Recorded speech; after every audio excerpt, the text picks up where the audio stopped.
Controversial vote in Israel is dividing the country from within. Israel's security cabinet voted overnight to approve a military takeover of Gaza City. The vote is also raising international concerns over its potential impact on Gazans inside the combat zone. The Security Council released this framework, calling it the 5 principles for ending the war in Gaza.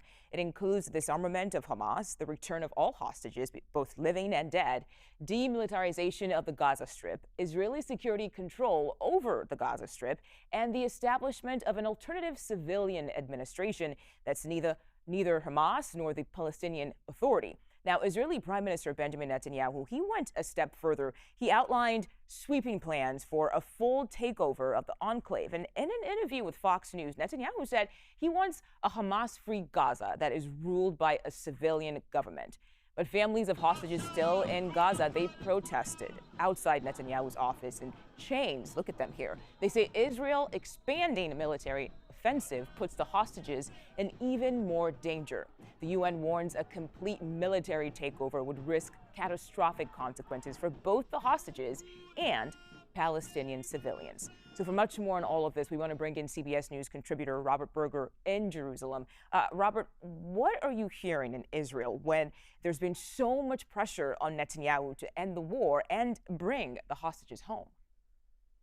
Well, the families of the hostages are angry and really concerned about this decision. They actually are describing it as a death sentence for their loved ones. They're accusing the government of abandoning their loved ones.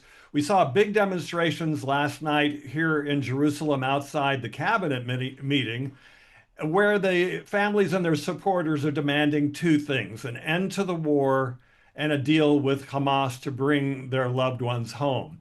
Now, the Israeli army chief also expressing deep concern about this operation for 2 reasons. One is endangering the lives of the hostages who are probably being held in Gaza City or the areas that Israel could invade. So they could be killed either by Hamas, executed, or perhaps in the crossfire.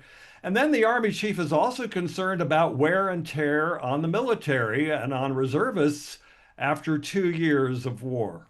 Yeah, I want to ask about this because Netanyahu says he does not want to stop with Gaza City and wants control of all of Gaza. But is there a path for that for Israel? Well, this is going to be a gradual operation. As you mentioned, he did say all of Gaza. Now they're starting with Gaza City, which is heavily populated and also a symbol. So if you capture Gaza City, then you can go on and capture some of the other areas that haven't been conquered yet by the army. Just one thing, though, maybe it's a negotiating tactic. You know, the cabinet meeting has been very highly publicized.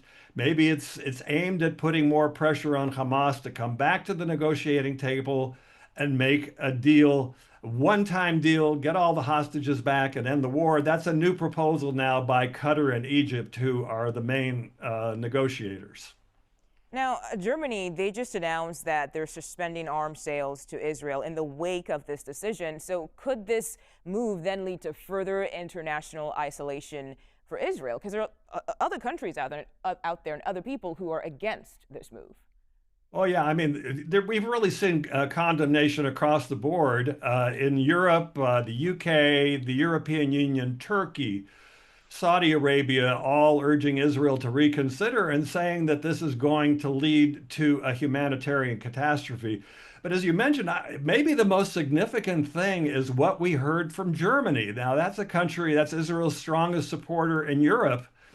And they're committed to Israel's security because of history, the Holocaust. Yes. And they came out and said, we're not selling any more arms to Israel that could be used in Gaza. All right. CBS News contributor Robert Berger, we appreciate your insight today. Thank you so much.